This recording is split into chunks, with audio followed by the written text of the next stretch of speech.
Usually I have to get us live on Facebook. There we are. There's this like intro thing happening now, and usually this buys me like 10-15 seconds to get us live on Facebook, but I can't even get us live on Facebook because my account got hacked.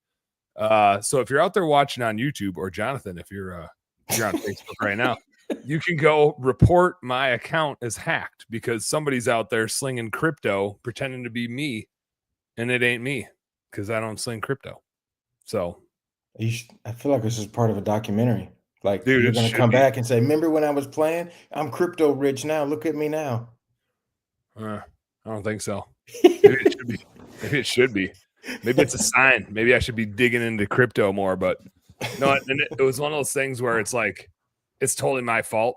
Back to before Jonathan and I started recording here and went live, we're talking about kids and how this is like the third or fourth time Jonathan and I have tried to do this podcast, and we've had to reschedule due to kids. And now tonight I'm even late because I was trying to get my 3 kids to sleep.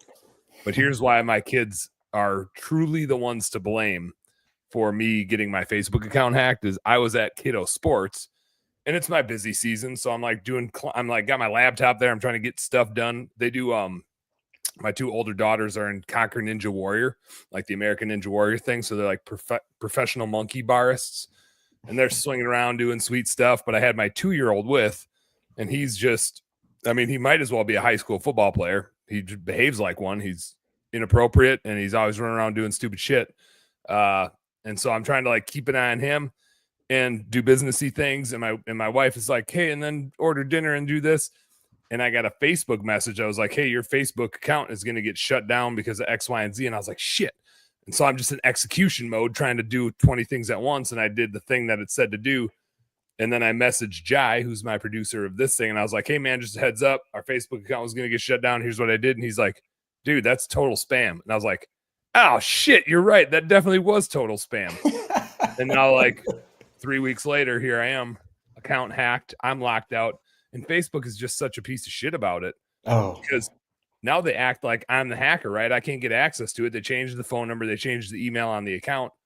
So now when I try to access it, even through all their channels to say, hey, my thing is hacked, they're like, oh, we can't let you go any farther because this is inappropriate. And I'm like, dude, what world are we living in where you're like protecting the hacker? Like, look at my account. It's clearly not me. Look at the trajectory of all of my posts over forever. It's obviously not me. Yeah. I haven't changed my profile picture in like a decade, and immediately it changed and the post started changing. It's clearly not me, but Facebook is just too dumb. They've done something similar to me.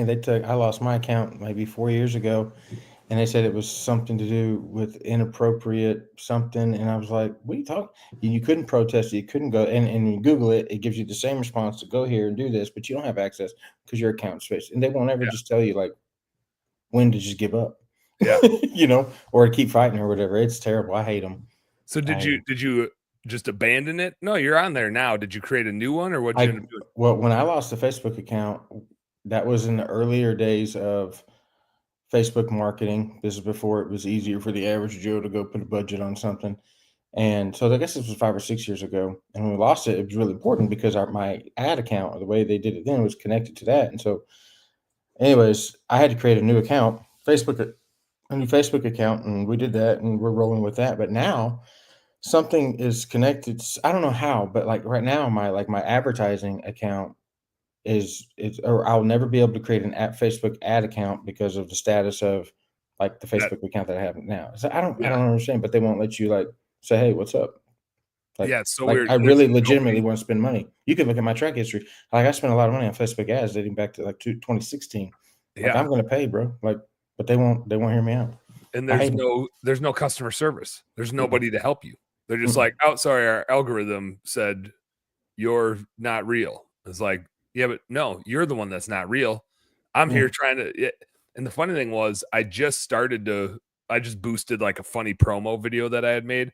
And so I just started to boost that. And it was also at the same time that my shit got hacked. And then I realized like, oh, damn it. Now my credit card is on there.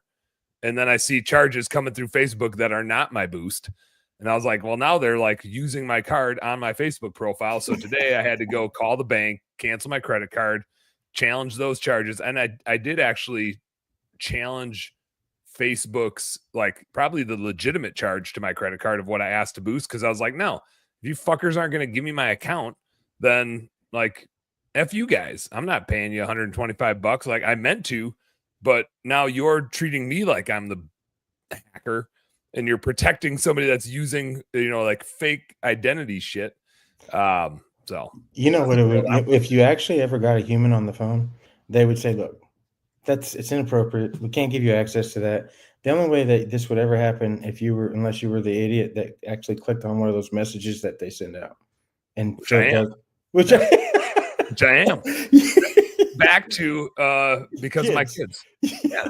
Because of my kids, man. Yeah, these scammers have figured it out. They're targeting entrepreneurs in distress. So their targeting is ages 35 to 55. I don't know what the age would be, but with kids, degrees in sociology, because that you can't do nothing with that. So you got to end up by default as an entrepreneur, and whatever the other targeting things would be. They target entrepreneurs with kids because they're distracted. Boom. They nailed me. They got damn. Maybe I should figure out who they are and hire them for marketing. Be pretty damn good. Find my target market. How the hell you been? We got the opposite thing going on right now. My wife is gone. I got all 3 kids. Your wife has your kids. Yeah. You feel like you got something figured out that I don't. No, she's just getting them out of the house. We've had them in the house with spring break, and we're kind of in a weird transition right now. So we were, living in McKinney, which is just north of Dallas, and 4,000 square foot house, and whatever. We sold our camper 2.5 years ago. We were gonna get this nice house, which we loved, and pimp out that backyard and stop camping, just be at home. And we finally decided, especially when our middle son going to a private school, kind of out of nowhere, kind of figured, you know what, we don't need all this. So we literally, and we still own that house. We're renting it out for a crazy amount of money, but we moved out to the country. We're in a 1,300 square foot, 1-bedroom house. This is just a background little farmhouse. And so we are listening to the coyotes at night and driving down dirt roads, and that's my kind of. It's been a good thing. Yeah. How old are your kids? 12, 10, 11, 12. So are they still in the same school district, or did you switch schools, or how did that play out? So we still drive into McKinney to work every day where our office is, but so we drive the other 2 to the school, because the long-term plan is really just to downsize, sell that bigger house, and keep this little place out in the country. Hell yeah. So we kept them in McKinney, and then we have one of our middle son goes to a school with it's basically set up for kids with learning differences, and so it's been a big deal for him. But his drive is his drive. We have to drive all the way into Dallas to get him to school. So damn. So you're used to trucking anyway. We're driving a lot these days, but it's okay. Listen to audiobooks, and as I say, there's enough content out there that you're and man, I now my commute is 20 yards across the freaking house, right? From that corner to this corner, and I miss the head clarity of just being in a car, just cruising and being able to work on your thoughts. Yeah. I don't have enough time to do that when I walk down the hall. There's just not enough time. Yeah. That 30-minute drive, 40-minute drive here and there. Yeah. It definitely helps with that. I think we were missing that. And then we got this. And I think in the end, I think somewhere in the middle is probably perfect. You probably need to be more intentional about scheduling that time, right? Just to work out or whatever it be, so that you do have that. Because I do think it's important. You also don't have all that time on the road to get bored with the music that you listen to all the time, and then to revert back to the 90s. It's like Bone Thugs and Harmony. There you go. There you go. Yeah, I know what you're saying. Yeah. I do. It's funny you say that. I do have an hour and a half carved out in the middle of every day just to go for a run or jump around. I do beach body exercise and just jump around in the basement and get some exercise, but also just unplug. And it's the one time I can do it, because in the morning it's tricky to do it because the kids are around. Right. And once I'm done working and it's kiddo sports time, I do, podcasts at night or whatever. I usually try to get in bed between 8:30. And then I jump back on and try to get some more work done from all the shit that happened during the day that I didn't have time to actually do anything about. I just had meeting after meeting after meeting. So how old are you, Dan? And I'm just about to turn the big 4-0 here. real soon, like 3 months. Oh my goodness. I'm 41. Crossing that bridge. Is there ever a point in your entrepreneurship in your life of being who you are, who everybody knows you as, where you stopped working out? Because that's where we are, and we're like in this. Sarah and I both are in this like position of like, how do we get to like where we just don't work out anymore? So like, I'm envious of your hour and a half. I think it's very intelligent and intentional of you to be doing that. But that's what we're trying to get that figured out. So was there ever a point when you weren't working out where you said like, you know what? Who No, cares? I didn't. I haven't yet. I'm trying to think. I haven't yet, but I do go through like phases where I haven't been as rigid about holding to that time. But because I don't have any other like clarity time built in, like if a week goes by, like we were on spring break last week and we took the whole family down to Costa Rica, and like that was fun, but in a way it was kind of funny, stressful because kids and trying to keep track of everything, and then I'm away from my business for a whole week during like go time for us. And so I didn't really work out at all while we were there. We're like lounging and stuff. And the minute I got back, I was like, I need to go outside for a run. It was like 40 degrees out. I'm like, I don't care. I'm running outside today. I just got to go get fresh air and move around. So I think I seek out the exercise as a means of like getting the mind space. If anything, like even though I know running is really shitty on your body, I love to go out and just jog just for mental clarity's sake. Like it just frees me up a little bit. So I haven't run into a spot where I have decided not to, but I've definitely hit like patches in the road where you're like, I haven't worked out in a while. Like, should probably get back into that for whatever reason. How old are your kids? 8, 6, and 2. Golly, So man. it's just a damn zoo around here. It's a freaking damn zoo. You're like a miniature zoo, and I'm like the feature like event. Like here's what they turn into. Yeah, you got them. All three of yours are in the awkward phase. Yeah, and they're all like she's got a sister, so no brothers in her little family, and so she doesn't come. So, anyways, like they do stupid things, and she's just like, what is wrong with them? Like, why? This ain't normal. And I'm like, that's actually pretty funny. Like, yeah. It's pretty good. It's actually a little bit more humane than what like we would have done back in the day to each other. But it's still so annoying. But yeah, we were hard on each other back in the day. Yeah, no, there was no social media to keep you in check, to point a finger at you. Yeah. Now I'm off of social media, so what do I care? I'm not even on it anymore. Yeah, you don't have a choice. Yeah. Yeah. So what do you guys well, first, I'm really jealous of living in the country. Like we're in the north suburbs of St. Paul. Largely because my in-laws live 10 minutes away, and that's really nice to have. And Marty has 3 siblings that are also all close to us, which those bastards, like Marty's the oldest of the 4 of them, and those sons of guns all went and had kids of their own. It was so much nicer when we were the only ones with kids, because then they were all so helpful. But now they all have kids, and so it's hard to ditch our kids on them when they have babies. Like, oh, you jerks! Yeah. You all had to go and have kids now. Yeah. So now Grandma and Grandpa are more busy. We were the first ones to start having kids, so we had full Grandma and Grandpa, access. And now they have, I don't know, 10. I don't know how many grandkids they have anymore. Yeah. All these selfish other siblings that Marty has. We go having kids and screwing up our perfect system. But it's still nice living really close to her family.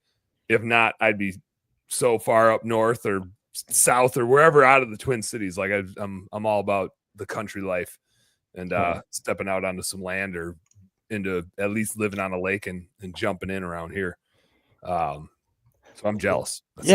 We were. I don't know. I mean, we may have made this up in our head, but we're living in McKinney suburbs, north of Dallas suburbs, whatever, and. Pre-kids, we lived in the country, super friendly people, entrepreneurs, blowing and going, all that crap, right? But I remember when we moved out here, and there's people around us. It's not like we're like, you can see houses in the distance, but like, I remember we weren't here but a month, and I heard a car coming. So we have a little house, and we have a metal shop right next to the house, and big cover carport all up. And I hear a car coming down the road out here at the new country house. I'm like, put the box down, right? I'm gonna be a friendly neighbor. I'm gonna be a suburban neighbor and wave to these people, right? And I remember I heard him coming. I heard him coming. I was watching him. I was waiting for the wave. I was waiting for it. I was like, and those jokers never waved, and they kept on driving. And I was like, that's okay. Like, this is okay. This is like why we moved here. Though they got shit to do. Like, Yeah. that's okay. And I felt like liberated. Like, I don't have to like Yeah. wave to everybody. Like, it's not an unfriendly thing, but like up in McKinney, like we lived on a cul-de-sac, and you could drive down a cul-de-sac, and there's Oh, like, damn. Your arm's getting sore waving at people. well, like in a parade every day. Like there's, it's just and then they're all nice people, but like I don't like want to wave like right now. Like I don't want to wave right now. I just want to drive. So, anyways, it's been a we didn't have the internet until today, so we've been 3 months without the internet as a family at home. Oh, Jesus. Bro, That's like, something. I'm telling you, it's been a detox. Only one of our kids knows that we have internet today, and he's been warned to not tell the others. Yeah. So the cat's going to get out of the bag that we have the internet, but Oh, yeah. we just got set up. It's been a nice reset. Oh, so this was good. This was good timing to do a podcast It was episode. perfect. You really worked before this. It was perfect. I would have been if we didn't get internet today, and we didn't. I think I planned when we scheduled to just go somewhere and steal some internet from a Panera or bread or something. Yeah. We got today. We're chilling. I'm chilling at home. Oh, yeah. So So did you Starlink it, or what did you end up getting? fiber internet in the ground, the real Oh, damn! deal. Like I the real know. deal. It's like the best of all worlds. We get like no waves, no fake waves, Yeah. and we got like fiber internet. So we got a good thing going right now. Damn, you're right at the perfect spot. You're close enough and far enough. Yeah, like we got halfway on the fringe, halfway on the fairway. I mean, in like 5 years, you're gonna be back in the suburbs. It's just gonna creep out to you, and you're gonna be waving at everybody again. Like, damn it! Remember when it was peace and quiet around here? Exactly. Get off my lawn. Yeah. Damn, these damn kids. Yeah. Run around all over the place. Yeah. Well, what businesses do you have going on? The last time I talked to you, you still had the maid service stuff going on. You were doing a sports app, but I think you were like just getting it going. Is it still those two things? You got any other irons in the fire? Any of those things you get rid of yet? What do you all got in the works?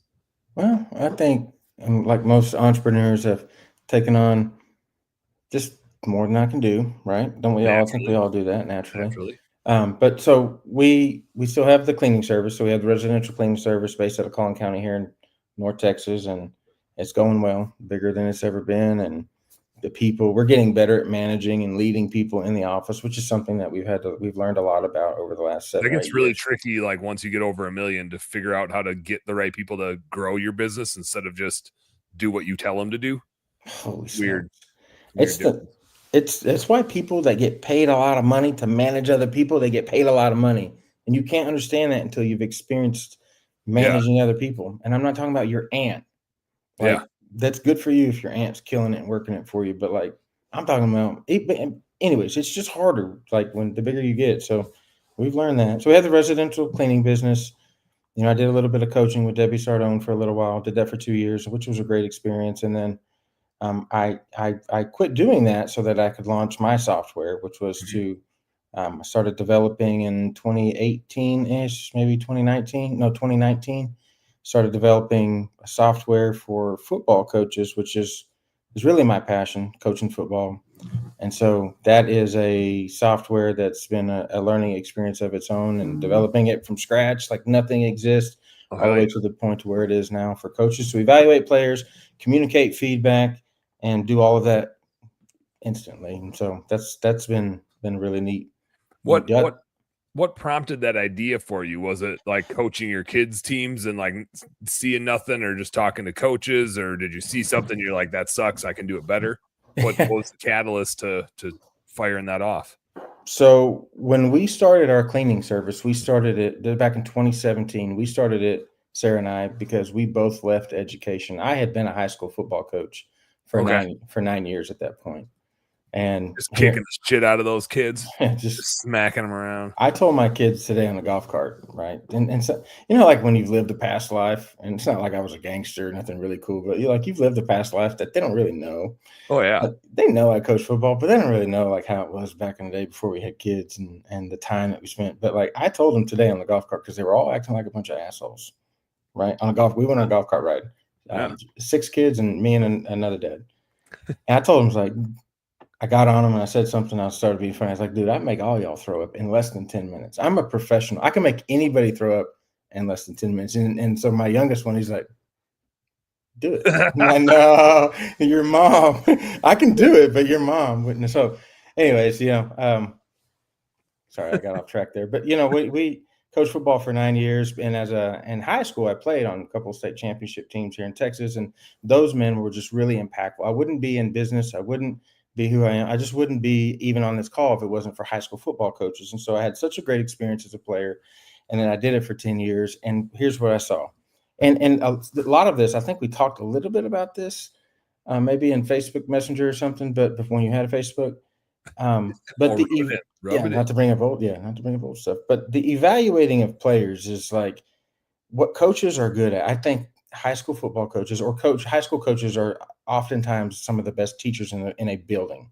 Mhm. And they don't always get enough credit for how good of teachers they are. So what I'm seeing in the football world is still happening today. It's happening at the high school level. It's happening at the college level, at all levels of college.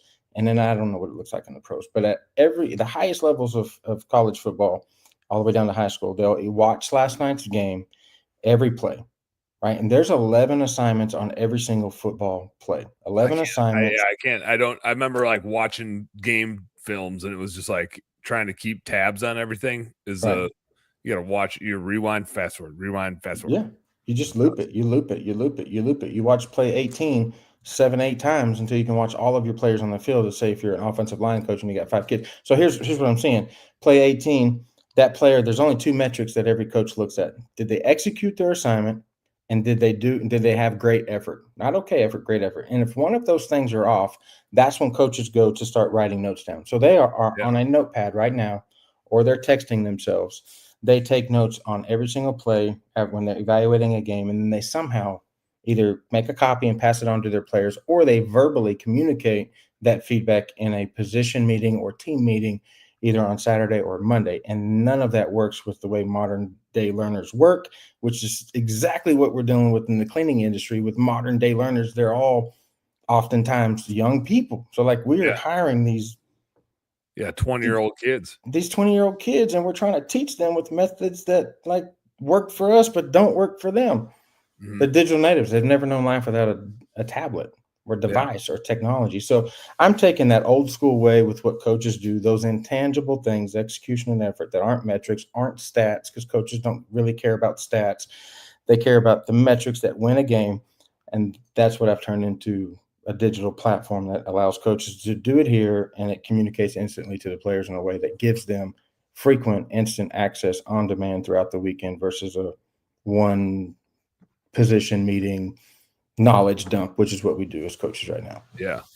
What do the players use it too? Like, are they able to like get in there and do their own film study of their own plays or what the defense is doing if they're the quarterback or something like that? They like to incorporate the film of the games too. So right now, and this isn't going to change until something big happens in the industry, but right now in like high school sports, most high school sports, especially football, they're watching video on Huddle. You ever heard of Huddle? No. HUDL. They're the video platform. They dominate the industry. So that's where coaches and players will go watch the video. The problem that coaches have right now is these players, they get on their device and all they do, they can watch, Huddle from their phone, watch last night's game, but kids don't know how to watch video. They don't, if they knew, Yeah, they they're just wouldn't. watching the game. Right. It's like our cleaning technicians. Sometimes we put them through training. Yeah. And then we assume that they know what they're supposed to know, when just because we threw something at them with our words or our papers doesn't mean that they get it. Right. And so these players, all they do is I'll ask coaches, I was like, hey, when your players go to watch video from last night's game, what do they go watch? They're like, they go watch the stupid highlights, because that's all they do. They want to go watch that funny play where they, side swapped their buddy from the other team or whatever, right? The funny stuff. That's what they want to go look at, or the cool plays. So I had one play, digression. I had one play. I wasn't even the one that made the play, but I was a gunner on a punt team, and the other team did a fake reverse, and me and the other gunner like simultaneously just smoked their 2 guys. And then you see me running off the field, and I dislocated my shoulder. My shoulder's just dangling down. So it went from like a highlight to there's Plata like running off. Man, we watched that play so many times. Like it was an awesome play. Just kapow! Yeah. And I mean, like smoked him and Dan walking Yeah. off field. That's all we watched. We'd I watch love that it. play 1,000 times. I love it. Yeah. I love it. So I know what you're saying. Who I knows know- what happened the rest of Who that knows game? what I the- don't remember if There's we won, lost. I don't know what the hell happened, but I remember that play like it was yesterday. If there are any football coaches watching, I plead my case, right? Mhm. They all know that. Anyways, right now, so they go to their phones. So right now they're going to use my software award board to see their play-by-play feedback, and they can see it's almost like having their coach in their back pocket. And I'm about to add an AI element. Tell me what's up with some AI. Like I got questions. I want to talk to somebody more and more about that. But anyways, you got basically a coach in your back pocket, and so now you can actually watch video effectively, and there's accountability with marking plays as read and doing your part. Right now, coaches don't know how much video their players are watching, and they know that they're not really watching it. So here's the deal: players don't watch video because they don't know what to look for. So the only time they are really able to learn, think about this: the problem with the coaching profession is that the only way players are actually able to learn is if they're in the same room with their coach, and that's a problem. Mm-hmm. It's a problem. Yeah. There's too many different techniques and things and this and that, and so they need to be in a room and they need to hear that instruction from coach, or we need to give them a study guide, which we don't do. Yeah. To work. I had a funny similar epiphany when I did take 2 of bookkeeping here, and I started Best Damn Bookkeeping. And as I was looking back at what we did at Blue Skies, and we would send out this P&L report in a PDF, be like, "Here you go, Jonathan. Here's your data for the month," and it's color coded and it's pretty. And so, like sometimes it would be wrong because we didn't have accountability to like for sure review it. There was no good process to like make sure all the data was right. And B, we'd send it to a client, and just like a high school sports kid, they'd just look at it, green, yellow, red. Okay, cool. Didn't know what the hell it said, right? And it was like as simple as I could make it, but they don't look at P&Ls every day. So when we did version 2.0 here, now we have a specific person tagged to that client that's an account manager, but they don't do the bookkeeping stuff. They just do the problem solving stuff, and they record themselves on a video going through the report. It's an interactive document, so the client can actually go in there and poke around at it, and they get like a 5-minute video at the end of every month walking through the data and clicking around and saying, "Here's what this means, and here's what this means, and hey, does this make sense to you?"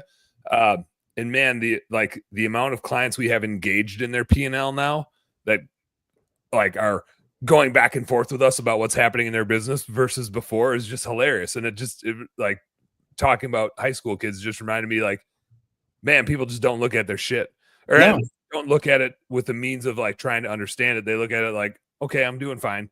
Right. Now they look at it like, wait a second, what's going on in here? Why is that doing that? Hey, can we jump on and talk about this? And I'm like, hell yeah, we can. Like, this is what the hell this all exists for. Yeah.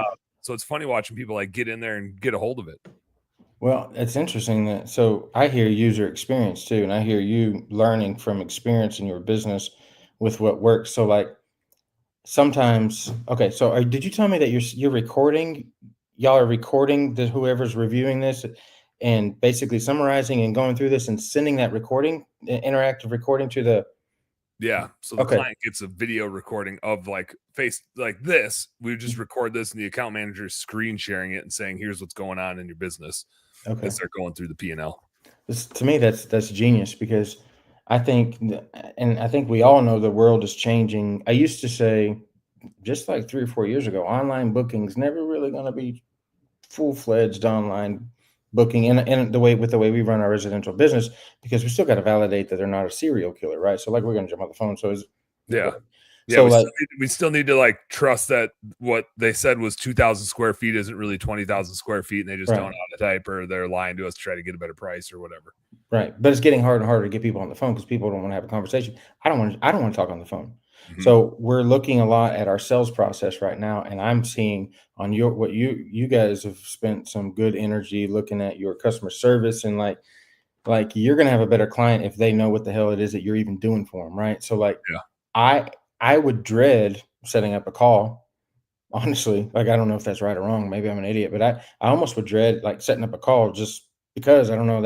not how this is probably not right, but like my schedule doesn't always look like that. And so, and it's all, I'm scattered, but like I would be way more intrigued to be like, hey, yeah, send it to me. That way I can do it on my time, Yeah. having access to your knowledge without you having to be in the room at 11 p.m. when I might look at it, which is ridiculous, but it works. It's like you're giving me what I need, but you're also giving me the ability to go in and look at it when I need to look at it, when I want to look at it, which is a good thing. I think it's genius. So there's a sales tool. I haven't tried it in business yet, but I've had the guy on the show and I've hung out with him before.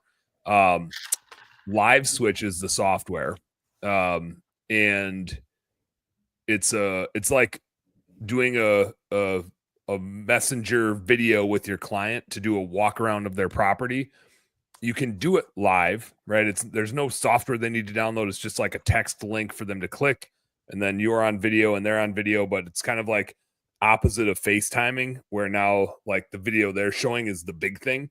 And so it's recording it. So they basically, the client just has to do a walk around and you can give them instructions, or you can do it live with them if they'd rather do that. So they can either do it on their time and walk around and show you everything, or do it with you so you can explain stuff. And then it goes right into your CRM and it implants it on that client account so that all of your cleaners can see the notes for the property. And we've looked at doing that for like window cleaning and pressure washing, because so much of it is like, show me all your window panes or show me the siding and what areas really need. And then, and if you can like have that dialogue with them, but it's on their time, now you don't need to go do an in-person walkthrough, but you can just verify, are they a hoarder? Are they like, how many pets do they really have? Like what condition is the house really in? Yeah. Right. Because that's the biggest thing in maid service is sometimes you walk in and they're like, oh yeah, we're pretty clean and blah, blah, blah. And you walk in, you're like, oh shit. Yep. Like this initial clean is a deep clean and we're going to be here all day with 2 people. And so at least it gives you a way to like filter those. And there will still be people that'll be like, no, I'm not doing that. Be like, okay, don't. Then you're either not our client, you know, like maybe that's where you draw the line, or, hey, we'll send somebody out, but you have to pay for us to come out then, right? Like you can either do this and there's no charge, or if you want us to come out and do an in-person estimate so we can lay eyes on it, there's a $50 fee for that, right? Your choice. I'm not going to twist your arm, but if you want us to take our time to drive out when we could just do this video, but you'd rather have us do that, right? And it kind of like weeds out the asshole clients that don't want to actually play ball or don't really intend on ever paying you, which there's always a few of those in maid service too that try to get a couple cleanings and never pay the bill. And the last 2 insurance premiums on our home, we had to do some sort of virtual walkthrough or pictures or something. The other underlying element to all of the scenarios that we've just talked about is interactive. So like like ward board, you can receive feedback from a coach, but you can also say something to the coach about that particular play. And it's sort of changed the dynamic of position meetings because now players are coming and they've already received feedback. So it gets to show up and now they're like interacting and they're engaging. So they're interacting in the app, but there's more engagement with the learning process. So prospects that are interacting with the sales process, existing clients that are interacting with your customer service aspect of your business. I think that's the key, is getting them to interact. Like it used to blow my mind that Sarah will go buy a coffee with 7 different, like it's got 7 syllables, like 10 syllables, like a mocha, like a blah, blah, blah, blah. And she orders it on the app and she'll go pick it up. And anyway, so like every business in the world is trying to program people to go to the app. We've got to find a way to do that in the service industry for all of us. It's all got to be interactive. Just interactive enough, more than they want, and it's just such a sensitive deal. You're starting to rub people the wrong way. I've had this conversation a couple times in regards to just bookkeeping. Like right now, we use all of our bookkeepers are overseas in the Philippines. The account managers are in the U.S. and the account managers are the ones that are like doing that video, but the ones that are doing the transaction categorizing and the reconciling are in the Philippines. They're all client facing, like they're just really dedicated to that role and they're really good at it. So it's kind of a win-win. But AI is not going away as much as I hate it. Like I really don't like AI. Not a fan. I think it's the beginning of the end. The minute humans stop having to think, I think it's a bad deal. No, that's not it. You're looking at it wrong, bro.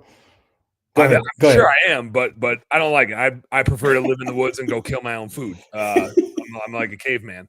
I'm not so naive to think I can live without it. Like the world's going to do what the world's going to do.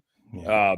And so I don't know how to, my worry is we're going to stop being able to tell what's like, is this real right now? Like we're going to stop being able to tell at some point what's real and what's fake. And but it's going to happen. Like AI is going to happen. It's going to invade bookkeeping because it's all digital, right? There will be AI that will displace a lot of work. But I did hear a really good quote that was, it's not AI that's going to take your job. It's the guy that's using AI that's going to take your job, right? Like it's a tool to create efficiency. I don't know where the end of it is. But I look at some of the roles on our team and I'm like, long term, I don't know where AI starts to weave in here or when we start using it, but I do know, and Sean Day and I actually had this chat today, which is we still need to have a human element. Like there's a human need to not just interact with AI. Like we need to be able to do this. This is super valuable for us and for everybody that's watching. Like they want to know that it's real. And so AI will get you so far, but if you're totally dependent on it, you're going to lose people because they're going to feel like it's such a transaction. Like they want to work with another human. Yeah, it's like Facebook. That's the problem with Facebook. If you could talk to one human in Facebook, problem solved. But it's an over reliance on the other side of things that's created this issue. But I do think you and Sean are right. I think that's why the smaller businesses that are open with who they are and they are actually like a part of their brand and they're not afraid to share their face and be out there, those are the people that are going to be the most successful. If they're utilizing AI, people at some point are still going to want to say, that's when I think it's going to be more and more important for it's going to be hard for these companies from other states to come into your local area and create this locally owned company, and all that be fake. But when you're not really there, at some point people are gonna, as time moves on and AI becomes more of a thing, I think people are going to more and more want to know, all this was cool and it was super efficient, but who's really behind this machine? Is there somebody behind this machine? So I think you're right. I think the face of the brand and who you are as a company and as an individual, I think it's going to matter more and more. It makes me wonder, if or how they'll regulate it. Like, if there's a picture, will it legally have to be tagged as either AI made or real? Or if there's a show, like at some point, AI will be able to replicate our videos and have this conversation without us. Mm-hmm. So to know that it's authentically us, will there need to be legally a thing that says this is real people talking right now? And at what point will the AI try to fake it and make it seem like it's real, even though it's not? Because what are you going to do? Throw AI in jail? How are you going to leave? There's just this weird, I don't know where it goes or how they regulate the reality versus the not reality. But again, it's as much as I dislike it in a way, it's happening. It's going to happen. There's never been a time in the world where we're like, let's just go backwards. We're all just going to not use it. Well, you just did. You didn't have the internet for 3 months. But other than you and not having the internet, the human race isn't going to be because of the issues this might create, let's just go backwards. That's never happened, and I don't expect that it's going to happen in this case. So it's how do we navigate it and make it useful without being the detriment of everybody? I think I heard somebody just recently say, well, what's going to make the difference between one small business and the other small business if everybody's using AI bots for sales and AI bots for customer service and people are okay with it? We live in a world where it's acceptable. What's going to make the difference? Well, I think things are going to change so fast. It's on a month-to-month basis. Things will change so quickly. It's almost unimaginable for some of us to consider how fast things are going to be changing, because everybody's going to have AI. It's going to come down to who's able to better utilize it and keep up with the newest and latest, what's going on and this and that. And at some point, you're going to get left behind. So I think it does level the playing field, but I still think the higher achievers and the people that invest the more time and aren't scared of it, especially early on, are going to have the most success. And I think there's a secret power out there that realizes that this is where we're going. That's why we've all heard for a long time that the service industry is so so like it's there's so much of a boom that's been happening and has come up, I'm talking over the last 10 or 15 years. We've heard Yeah. about, oh well, everybody wants to get their hands in, Amazon wants to get their hands in on the service industry, but it's always been people heavy, which is the problem. But they know that it's not about to be people heavy. It's about to be a lot less people heavy on some of the more difficult things to do, right? Like, I don't know what I'm saying. Like running the office, the operational type stuff has Yep. been super people heavy in the small business world and especially the service industry. But I think the higher powers, the people that are talking about the 10 multipliers of 10 and all the bigger stuff that we don't always understand, they Yeah. know it's about to be less people heavy. Well, especially first, we got our first comment. 99% of my comments come through Facebook, which Chris Borka, just FYI, yeah, you're one of the few people that checks it out on YouTube. Everybody else usually follows on Facebook, and I'm hacked. Go check out my Facebook profile and report it as hacked, please do. Because I can't get live on Facebook right now because I've been hacked and locked out. It's my fault. I mean, the hackers suck. And if you go listen to the early part of the episode, it's actually my kids' fault, but they're minors, so therefore it's my fault. 100%. But yeah, it's a back to the AI stuff. It's like this funny. It's a funny race to like displace yourself, and I do like Amazon came in and then was kind of like, oh, never mind, right? Like maybe the displacing out in the labor force is bad, but the displacing of the admin team is going to happen. It's going to happen. Not fully, because people are still going to want to work with humans to some extent. Yep. But the like how they work with them and what tools that human is using, no different than like the internet or a CRM, right? I still, every once in a while, it always cracks me up. I get on a call with somebody and like, I don't have a CRM. I use carbon copies or whatever. I'm just like, like, where you been, man? Like, the world has passed you by. You're wasting so much time when this technology can do this all for us. Yeah. And so again, I'm not so naive to think like AI isn't going to be the next internet, or it's probably even going to be bigger, but we've all adopted the internet, but not all. Most of you didn't adopt the internet for the last 3 months. Who am I talking about? but you know what I mean? It's like we've come along this technology curve, and like you said, it's the people that don't adopt it just kind of get left behind. Yeah, they can't be competitive. And in a world like you said where AI is changing things so fast, you're going to have to be in it to play the game. It's just going to be table stakes to be efficient in that world. You think when did the internet even come around? Like, I don't remember. Okay, so it happened so slowly, right? And I say slowly, but like, I mean, we were kids too, but like, I don't remember thinking about the internet, probably because we were kids. I do. I remember thinking about it a lot when I was trying to download the Thong Song on Napster. remember LimeWire? Remember LimeWire? I had LimeWire in college. I had Napster before LimeWire, though, with my 56K modem. And like, you'd be lucky if you could get a song downloaded in the night, and you were pumped. Like the next day, you'd wake up as like freaking Christmas, man. You were like, "All right, I got this song downloaded. Just another couple weeks, and I'll be able to burn a CD." That was the start of the internet for me. I'm pretty sure I was in middle school. Okay. It was really my like freshman and sophomore year of high school where like the downloading of music became a bigger thing. But I remember going to the computer lab, which, God, how old? This is what, late 1990s, 96, 97. Yeah, like 96, 97. And our computer lab was in the like the wood shop. And the only thing it got used for was for playing the Oregon Trail. Dude, I think I kind of want to like download the game on my phone and reminisce a little bit. I'm telling you, dude, like hay fever or rattlesnake bite.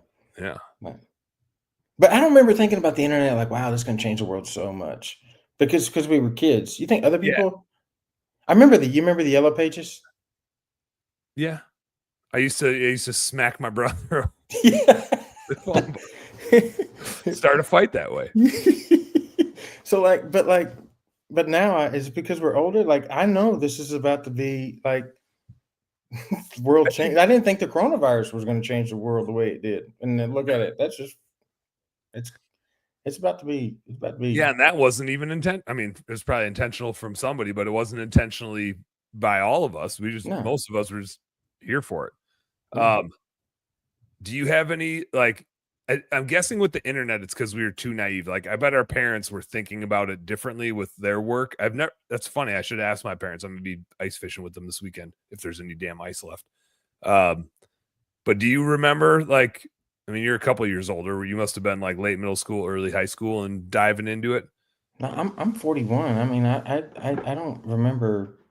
I mean, I don't I remember dial up. But I don't remember. I think it. My mom was she was a hairdresser and single mom, so I can't really like ask her what she. It was a different. I mean, she wasn't in anywhere even remotely close to like entrepreneurship or like running a business or even getting on the internet. I mean, she took paper checks. But I would be super interested from like I don't know what did your parents do? Like the question I would ask would be like, hey, do you remember like when the internet was starting to come around?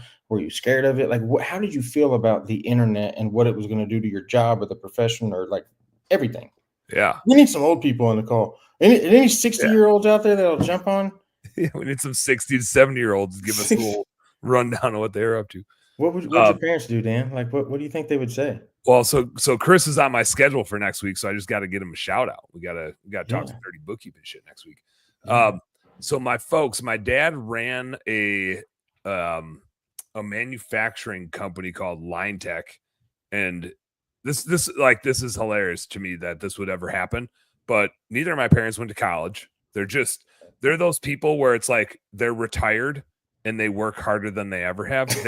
They don't know, and I know you know what I'm talking about. Like, they don't know how to sit down and relax. My dad, this is no joke. I'll be like, "How's the fishing been?" How the hell would I know? I ain't got time to go fishing. I'm like, Dad, you're retired. I run the snowmobile club. Mom's got me signed up for the union. She's got 4 grand. Like, my brother lives not too far away from them, so they got 4 grandkids. He's like, and then we're tapping 250 trees for maple sapping. I'm like, yeah, but like that's all shit you chose to do, man. Like, do you ever go fishing? Right? You're retired and you live on a lake. Do you go fish? I don't have time for that shit. Like, guy loves to fish. I ask him, he's like, I don't got time. I'm too busy. I got too much stuff going on. They're just like, so they're just of that age where they just don't know anything but hard work, and that's all you know.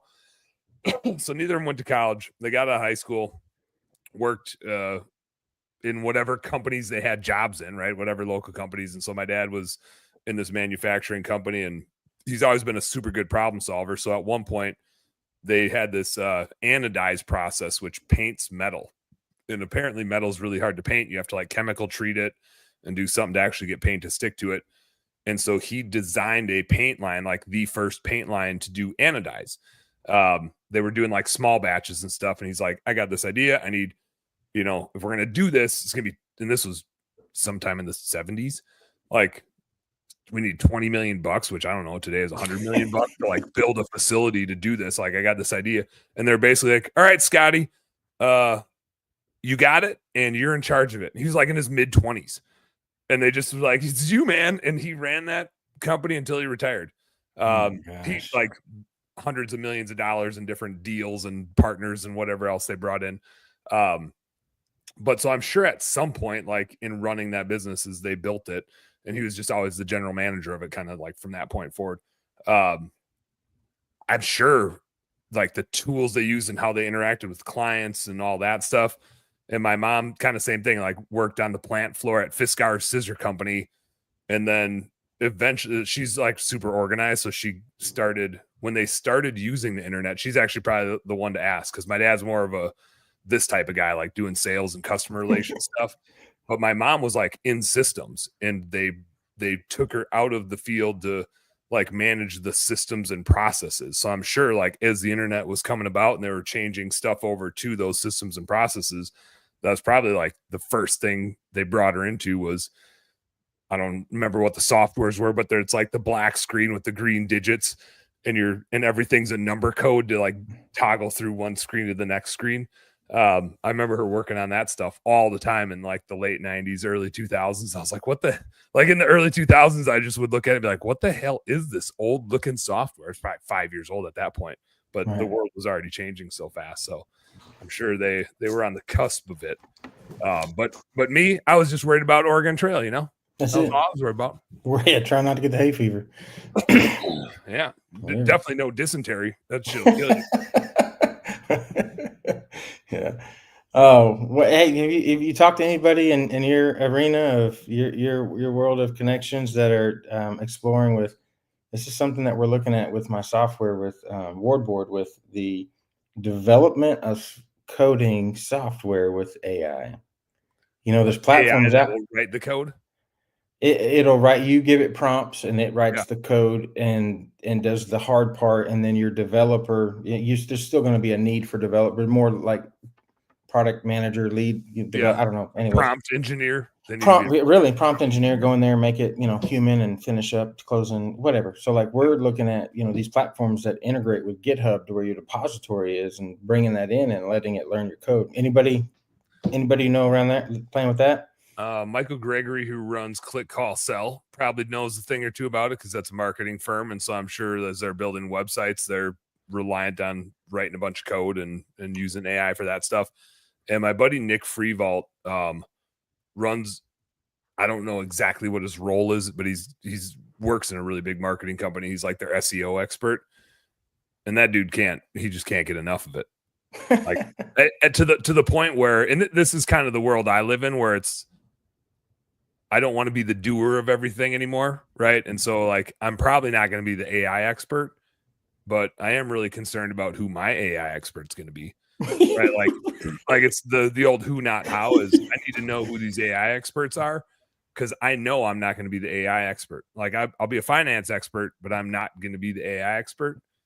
But I sure as hell know I need one. Yeah, right. And one of my kids better figure this shit out. That's going to be my IT department.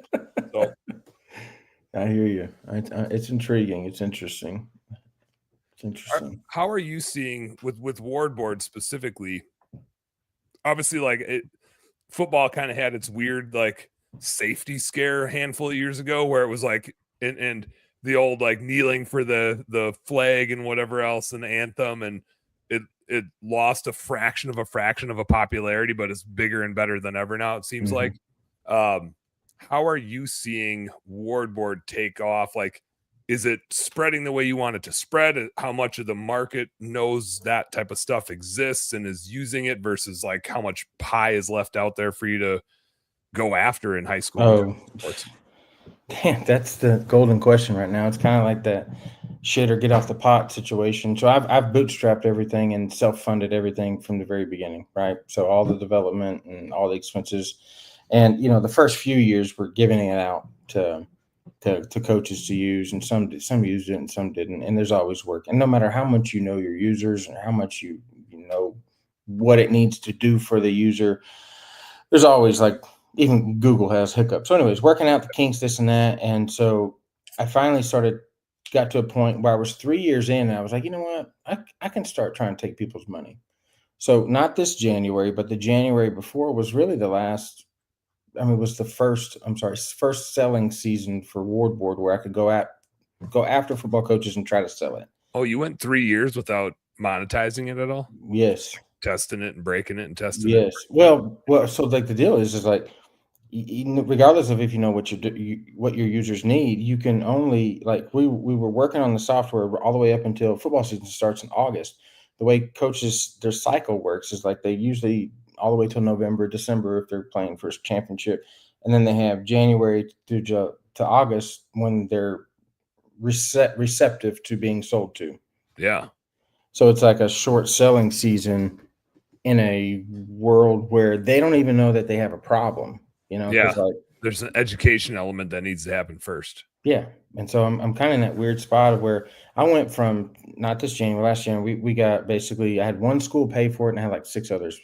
Then I went to like 16 paying for it.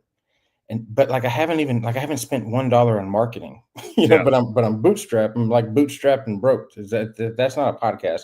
It needs to be a podcast. Yeah, But bootstrap and broke. That'd be a good right, little home service podcast. right. And I used to say, I don't need investors' money. I don't need anybody's money. Like what do I need their money for? I'm bootstrapping, paying everything on my own. But like, if you want to go big, maybe I'm wrong, but like, I feel like if I want to go nationwide, the piece of the pie that's left is the entire country. Yeah, it's out there. No, there's no tool. They're all doing everything on paper, right? So like, the way they're doing things now, the whole pie is the entire world. And now there's this flag football element, right? So like it's going to be a worldwide boys and girls ages 5 all the way up. I don't know how much they'll use it for 5-year-olds, but it's turning into select football is what Yeah. flag football is. And that's what they want. That's to deal with this health thing. Like you can watch any big football game on TV, Super Bowl, national championship, any big college football game, rivalry game, and you can know really quick it's not going away. Right. Mhm. Like I probably lost some brain cells from playing football, but like I'm short a couple. right, but like it's not going away. So, anyways, it's kind of a weird. And then you got NIL, you got all this money. I think flag football is the enemy of what like legitimate coaches. The impact that we have on young people in our country is pretty amazing. I think that's all coaches. I think coaches at the high school level have a bigger impact on kids in our country than anybody else. And now you got like flag football is now you're going to have all these dads that aren't really coaches controlling the narrative of what they think these kids should be or can be or whatever. And so it used to happen at middle school. So it's kind of an interesting time Yeah. in the football world. But um, there's a big pie out there, and I've got to figure out the the marketing piece. And I really, being a guy that enjoys marketing, and I feel like I know a lot about it. I don't know like an expert that like your buddy. I don't know what he knows, but it's kind of a hard. I don't know what I'm doing right now. Well, I was gonna say it's so different than maid service or bookkeeping because people know they need what you have. The weird thing about maid service and bookkeeping both is you can't convince anybody they need it. They know it exists, and there's enough knowledge of it that eventually they'll just be like, all right, it's time. Like I've had enough of not having a good one or not having it at all, and it's go time. It's so different when the market doesn't know your thing exists because there's the educational aspect first, and Right. education is really effing expensive. Yeah. And when you're doing something nationally as well, right? Like the bookkeeping is probably the in between maid service and what you have, which is my clients are national, but I can use this avenue to do the thing.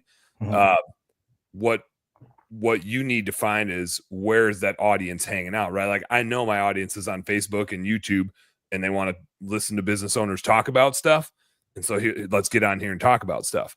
And maybe that's an avenue, but is there like a high school sports podcast to create about cool games that are happening or cool stories that are happening, or hey, let's highlight this guy or highlight that guy? Like where are these people consuming content, and how do you get in front of the places where they consume stuff, right? You could go advertise during the NFL game and pay millions of dollars, and maybe you need investors to do that.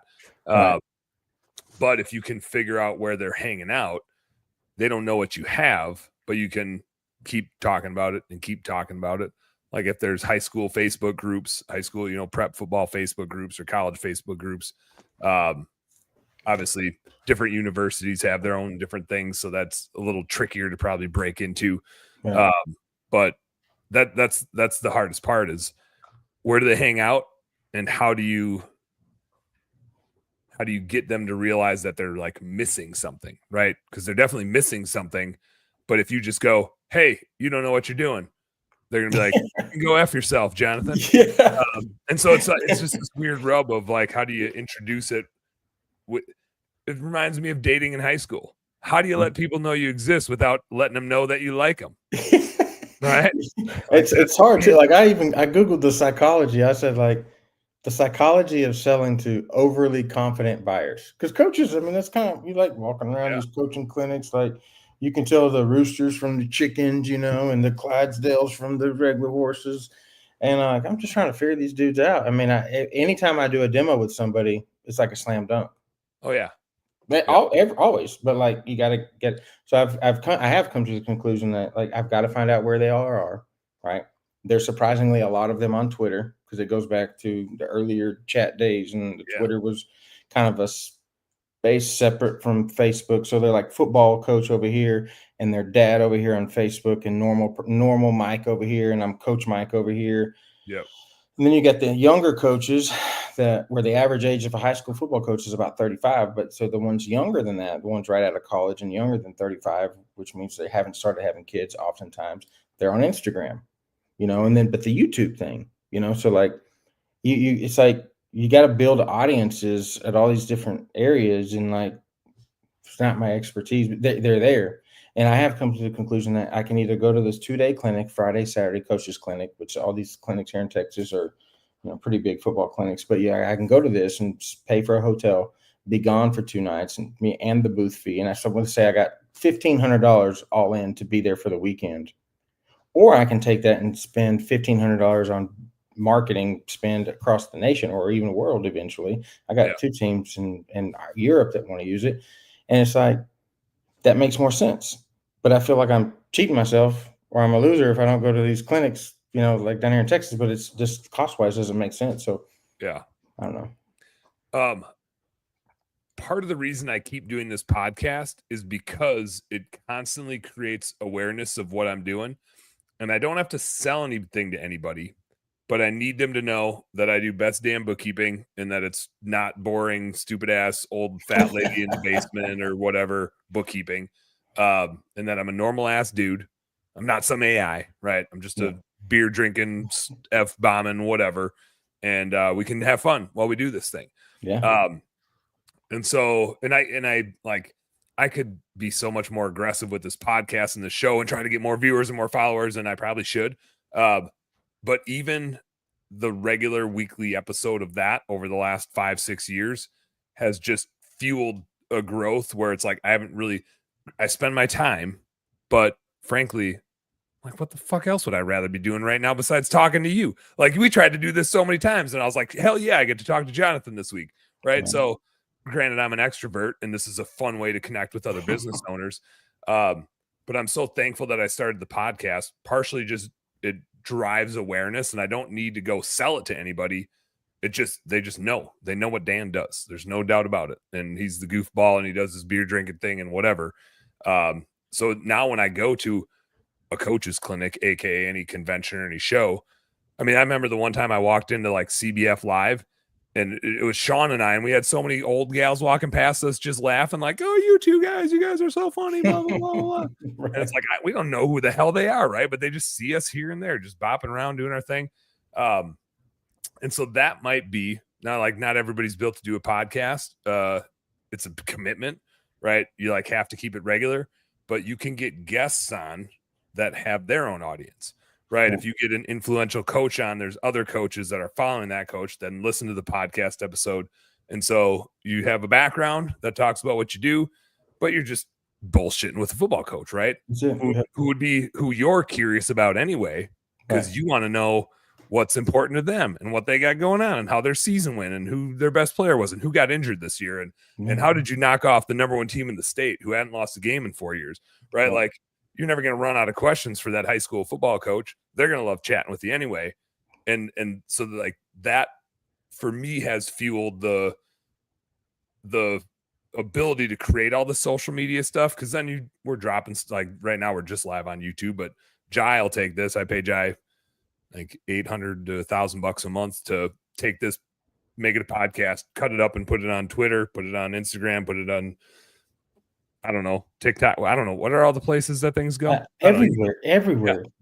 And so Facebook, if I was still there, but so like that. And again, nobody buys from it, but you can't sell it to them because it's like maybe yours you can, because it is like a need.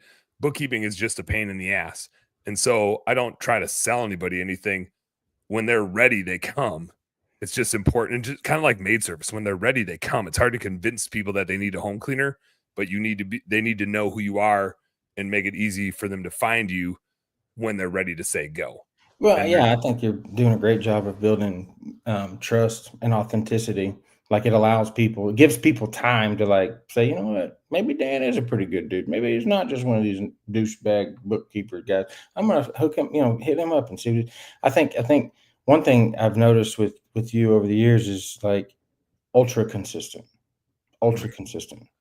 right? And like with your podcast and just your online presence is something that you've done a really good job at. And it's way easier to say I'm going to do that versus going out and doing it. And when you say like creating a podcast is like, I hear commitment, and like I'm okay with that. But like it's a legitimate commitment because Yeah, you you gotta can't just love do it. it. Yeah, Yeah, you can't be like, "I'm gonna go pretend to be somebody I'm not." Right? Like, yeah, you can't fake it, right? It's like a marriage. You can't pretend to be somebody you're not. You gotta go in it being like, "This is who I am," and if you don't like it, that's on you. Like, you're along for this ride. So, yeah, you gotta love it. yeah. Well, I mean, I'm happy for you. I really am. It's neat to see success, and I mean, I've worked with you before in bookkeeping and talked to you about non-bookkeeping things, and you got a good Mostly thing we talk going. about So non-bookkeeping things. For the for everybody's sake, I try not to talk about bookkeeping stuff. who nobody literally nobody cares about bookkeeping. Nobody Nobody cares wants about to do that. cleaning. Nobody cares about power washing. Nobody cares about evaluating football players. We really don't. Like They just want it done, and they wanna know what's right, and they want it as easy as possible. So yeah, that's the task. that's Are it. there so one of the things is as I grew bookkeeping, it was through finding people like Debbie and other affiliates that already had audiences where you could show some stuff, and Yeah. then they'd be like, "You gotta use this person because they've got the thing, right? And this is what." Are there coaches that you see that are like that are influencers where they have an audience? Or do you like there must be, right? Yeah, but they talk ball. They don't get on and talk about they talk about, running power or counter, or their, the 3-3 stack or blitzes off the edge or special teams.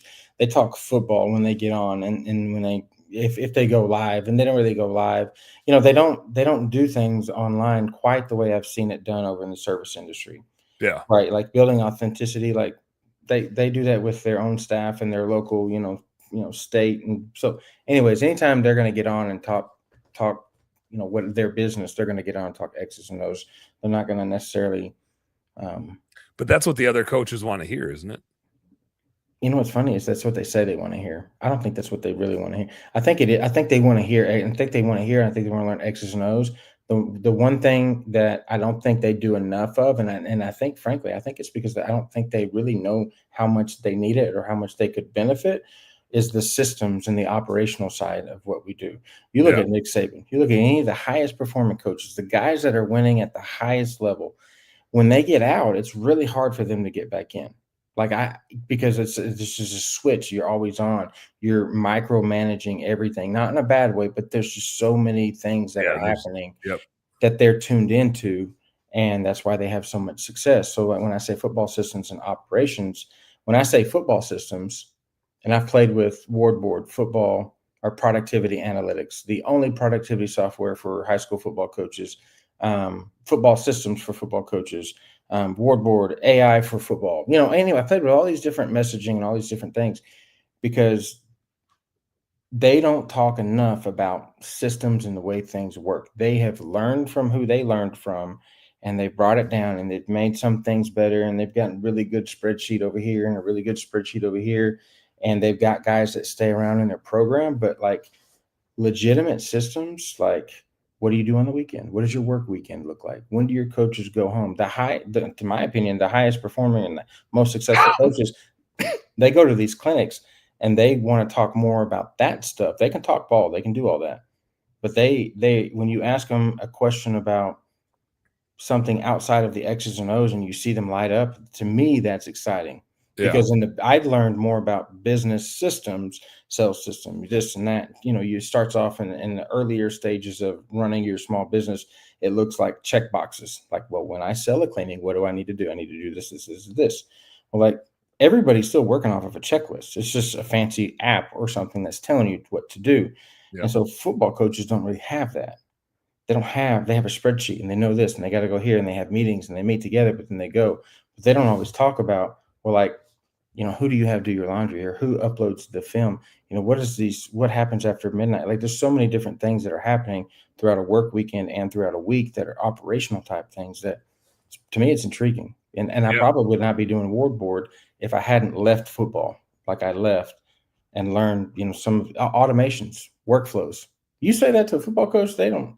Yeah, like, what the hell are you talking about? Like, you mean, like, run the 46 power and, this Yeah. guy blocks this guy and this guy Jet blocks this sweep. guy? Yeah, Workflow. yeah, Yeah. little like whatever little pop motion, toss that joker up. They don't think automations and workflows and work systems. They don't think like that. They're super smart guys, really good at what they do, But the guys that are the highest performing of coaches, they have those things figured out to a T, and they're so freaking organized, and that's why they get paid a lot of money. Todd Dodge is a great example.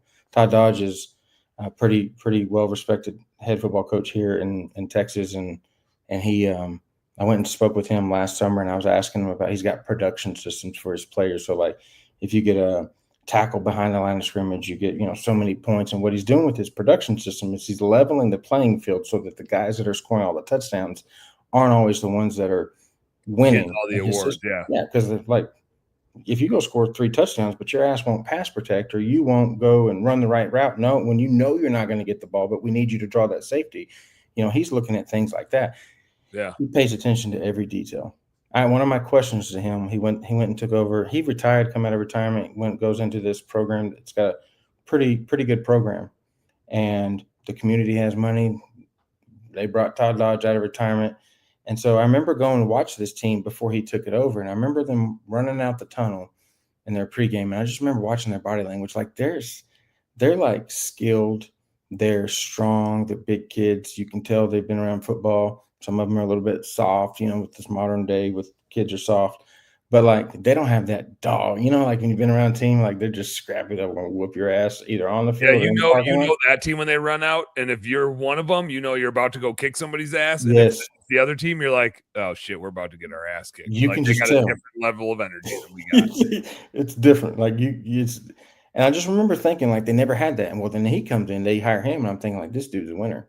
So I went and picked his brain, asked him a lot of systems questions and this and that. Like, what's his work? I don't care about this football. What does all the work stuff look like? And then I asked him this one question because I experienced, I watched these kids run out the tunnel the last 2 seasons. And so I said, hey, so like, do you think kids, and as a player, when we were winning state championships 20 years ago, we beat him like a drum a year before he went off and did all kinds of amazing things. So and he knows that, I throw it in his face. But I said, hey, do you think kids run out of the tunnel differently today than they did 20 years ago? And I didn't tell him any of this. Like he just come in there. He says, yeah. He says, that's one of the first things I did. He says, when I got here, I said, I had my booster parents, they got all this money. And he's super appreciative of where he is and his community and everything. He says, we got all this money. They have like flames coming out, like WWF wrestlers walking down the tunnel. He says, we got all this stuff. I wanted them to lay everything out, put it out, blow it up, because I want to see what it looks like. And he looked at it and evaluated it, and he's like, well, what else do we got? And he got the old one out, and he told him that he wanted to use the old stuff. Just say, I want to remove all this stuff. I just want to use that. But he said that was part of what he's changing, this culture and this energy of like, it's just super interesting what he pays attention to. So like systems and workflows and all these things that I learned in the cleaning industry just from being around different people and seeing things and with a little bit Debbie and CBF and then just seeing your podcast and other people that are doing other things. I'm like, there is a better way. All this stuff is just systems and workflows and stuff that just aren't connected enough. Yeah. And they damn sure aren't connecting with the way players learn. Yeah. So anyways, I have a specific memory from high school football, which is we beat the number 1 team in the state that hadn't lost in like 3 years, and they were in our conference. We always got our ass kicked by them. Fun fact, we were down by like 2 touchdowns at halftime, and the coach started to talk, and I said, fuck this. Like these motherfuckers beat us the last 3 years. We know, like, and we scored a touchdown in the first play of the game, and then we like dropped a pass that would have been another touchdown. And I just got pissed, and I was like, we're gonna go out. And I just started F-bombing and yelling at everybody. And the coach just looked at me and was like, all right, everybody get your hands up. I fired them up and we knocked them off. We beat their asses. But then we were sitting in the locker room, and I have the worst ankles in the world. I had to like get my ankles taped every game and put ankle braces on over the top of them. I was that kid. Yeah. So coach is taping me up, and he's like, hey man, like, does it feel like the energy's low to you? Like his spidey sense was like, something ain't right. We just knocked off the number 1 team in the state, and it feels like we're in for a letdown game. And I was like, I feel it too, but I don't know. Like, I don't know what the hell to do about it. Yeah. Like, you want me to go yell at everybody again? How do we get everybody out of this funk? And we sure as hell, we lost that next game to a team that was like average. But it was like, I remember sitting there and being like, yeah, you're right. Like I feel it. Everybody's thinking we're top shit. Yeah. Like we're gonna go lose this game. Feels I didn't say that, but I was like, yeah, it feels everybody's really relaxed, right? That's the tricky part about the human brain is we trick ourselves into thinking that what we did wasn't, the things that we did to prepare us and get us ready for that last win are going to carry over, and they don't. That's why coaches are evaluating performance. That's why Yeah. it's such an intangible. That's why there's not a stat for like coachability online for players, because like you can't know that, but you can. That's why recruiters talking to coaches about like, well, how's this kid as a coach, like as a player, as a student athlete learner? Because all we do as coaches is evaluate performance and tell kids that you really didn't play as good as you thought you did, and you really didn't play as bad as you thought you did. But here's the reality, and the Yeah. good coaches are able to communicate that and get that to the players, and so you can that number one team, you can beat, let's say you're a really good team, you can go beat people by 50 points every single week. Leading into the playoffs, you beat your average opponent by 50 points. But that doesn't mean that you performed at a level high enough to go win weeks 4, 5, and 6 in the playoffs. And that's what coaches do. So, and that's what Ward Board does. You can beat somebody by 50, but still you can see that you executed your assignments at a level that's lower than what you've been trending at for the season. So let's say you grade out at an 83 on your assignments, you play 60 plays in a game, which is about half of a football game on the offensive side of the ball. You play 60 plays in the game. Out of those 60 plays, how many did you execute your assignment? You grade out at an 83, but we just beat these guys by 50 and you scored out at a 72. Like, that's what you get to show players. And that's what players need to see, because they can go and they could Google, your kids can Google, is my dad, Dan Plata, an alien? And they'll be able to prove that to be true, whether it's true or not. So when you tell them they sucked, you got to prove it to them. Yeah. So from a scoring system standpoint, is that something like the coaches need to put in, or is the scoring system kind of pre-built? They just need to go rank people. I'm thinking like when I'm watching NFL football breakdowns, they're using Pro Football Focus scores, which are debatable sometimes, but at least is like a scoring system, right? Somebody watched all the film and gave their input on it, whether it's good or bad. Right. Is it dependent on the coaches to assign those metrics, or do you have a framework in Ward Board that they use to assign those things? So there's a framework. So going back to when I said coaches are watching video, and when one of their players execution, so did they do their assignment or did they have crappy effort? If one of those things is no, their effort sucked or they didn't do their job, that's when coaches write things down. And I've turned that transaction from here to writing something down into a tangible click of a button. So you didn't execute, click it, and your effort sucks. If so, I'm going to click it. And then I will add what I used to write down in handwritten notes. I'll add it into the group feedback, or if I want them to hear that directly and I don't want everybody else in their position group to hear, I can say it however I want to say it. But I've turned that into metrics. So now you're going to, at the end of a game, you'll have a grade for your execution, right? And it's just a simple system, right? It's plus or minus, or it's you either had great effort or you did not, or you did your assignment or you did not. There's finish week with a +3.5 or a +5 or a -2 or right. So you click on the button. So every coach, they log in on their own computer and they're doing the thing. And as each coach is evaluating their players and clicking buttons and this and that throughout the game, in the end, you have every position coach's account funneling into one platform that shows all these metrics for the entire team, for each individual player, and it's all being passed over instantly to the players on their mobile devices. So the players get that. So it's the same concept. So the way I compare it, and Sarah gets like, she's like, I don't want to hear any more about Ward Board and football. And she loves me. She listens to a lot of things I brainstorm about. But it's the same thing in the cleaning industry. Like anybody that's watching that goes to the residential cleaning industry, think about when you go do a house check and you've trained the person, you're supporting them, training never ends, you're doing a good job. Well, you go do a house check and you go, let's say you're going to house check the kitchen. Well, you're going to go to the kitchen, you're going to look at the cooktop, and they either cleaned it the way you trained them or they did not. And the way a football coach would evaluate that is if it's not right, they would ding them for execution, which is exactly what we do as training. You don't ask them like, man, I need you to re-clean that, right? That's not what you say. You should say, hey, we're probably going to need to re-clean this, but let me ask you this. How did you clean this? And make them verbalize that and tell you how they cleaned it, because odds are if it's not right, they didn't do exactly what you trained them to do. Yeah. Or like, hey, there's streaks on the mirror. Hey, how did you? I see some streaks right there. But walk me through. How did you do this? A coach would say they would ding them. You didn't execute, but then they would give them feedback too at the same time. Yeah. And we don't do enough of that in the service industry, and we're guilty of that too. Yep. We just tell them, "Hey, you failed your house check." we tell them that a day later after we've gotten back to the office and we're able to turn in this little paper to ourselves, right?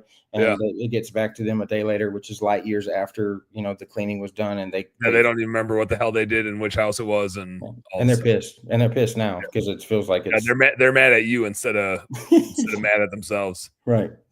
That's the code. So, anyways, that's the same thing that we do. It's all the same. So, evaluating humans and then communicating in a way that they can learn. That's what we're all doing and trying to perfect. If we can freaking figure it out, we'll be cooking with grease. Yeah, I mean, it seems like a slippery slope in a good way. That once you get enough people using Wardboard, then it becomes the thing that you can't coach without it, right? Like, I don't you're at such a disadvantage if your other team, if the team you're about to play is giving feedback internally that way, they're going to be so much more dialed in than what you are, that you won't be able to afford not to be able to execute at that level. Right. I've never had anybody like really use it and then not come back and use it again. I've had coaches leave a staff that used it and then they took it to their new staff and maybe they used it just themselves, because it does require a commitment from the head coach to get in. But when a whole team is in, I don't see how you can ever go back, right? And it is a slippery slope, and I do expect hockey stick growth, but I still got to hit that sweet spot and find out where all these people are hiding and get that mojo going. That's something that I do have to do, and I'm excited about, because nobody else is really doing it quite like the way I've done it. With capturing all systems and trying to centralize everything. And anyways, it's a good slope to be on it, but it's definitely a learning curve with education. And here's a random thought, because you can always do your own podcast, but if there's podcasts that exist for prep sports, which I'm guessing there are, there's one thing I know about podcasters, which is we always need more guests, right? Because it's a pain in the ass. I was trying to line you up for 3 times, and I don't blame you for when we weren't. I have a guy on tomorrow. That same thing. He and I have had 3 different times that were scheduled, and so I got you both this week. But podcasters have a really hard time finding guests because there's people that can't show up because of other things that happen. And it's perpetual. Like, we're doing a show every week. And so we got to be continually going. And so it's a podcast. So it's always refreshing when somebody reaches out and is like, "Hey man, when can I jump on the show?" I'm like, "Thank fucking God." Like, Here, like any of these days, right? Like, if I can be booked out a month or 2, it's like, oh, thank God, I don't have to worry about it for a little bit. I've got a runway. And so if you can even find some relevant podcasts about high school sports and be on there talking about systems and processes, that's a good way to leverage another audience that's already out there. Now, it helps if you also have your own content that you can bring them back to, instead of trying to pitch them something, because they don't want to be sitting on there and getting sold. But that's a good way to get exposure to a thing, especially when you have to educate, just from finding out where the hell people are hanging out and letting them know what's up. Does this I've used StreamYard a little bit before, but I'm not super well versed in it anymore. Does it send stuff to Twitter? Is that one of the platforms it goes to, or maybe? I don't think Twitter's built enough for long form content, so I don't know if it does. Okay. We record on here, we send it to YouTube, we send it to Facebook when we have a Facebook, and then from there, this downloads automatically. And so then you can take it and cut it up and put clips out on Twitter, Instagram, like any more short form content stuff, and edit it and make it cool. So we usually do that with it instead of putting this whole thing out there, because people are on those platforms aren't trying to get an hour and a half long podcast. Right. So we'll put this out on podcast.co and it goes to all the podcast places, and stream it to YouTube, stream it to Facebook. Every other platform gets snippets of us doing our thing. Okay. Very cool. Very cool. Well, but this is probably my bias coming through. I hate selling people shit. Yeah. I don't like being sold. I don't like selling people stuff. I love helping people. And if that means if it's sales because they signed up for a thing that I can help them with, so be it. But just, I don't like I mean, I just grew up in the age of like everything seemed like a used car salesman. You'd walk through the mall and somebody at the buckle would like chase you down through the freaking mall trying to sell you a pair of freaking $200 jeans. And it's not a thing I'm about. Yeah. Do you hate being at exhibit booths? No, because I just bring beer and drink it and BS with you. But I don't sell them anything. They either need bookkeeping or they don't. They know if they do or don't. I don't. Right. If they want to talk to me about it, cool. If they want to drink a beer and hang out, that's my preference. I want to build the relationship, right, and know who I want to have my next Busch Light with. And if they need some bookkeeping help, cool. But I don't care if they sign up for my stuff. Someday they will. But I don't need their business now. I got last week I was in Costa Rica. The week before I had 15 freaking demos to do. I don't need any more people any faster. Like it's as fast as I can talk to people. So it's like but it's just a long tail, right?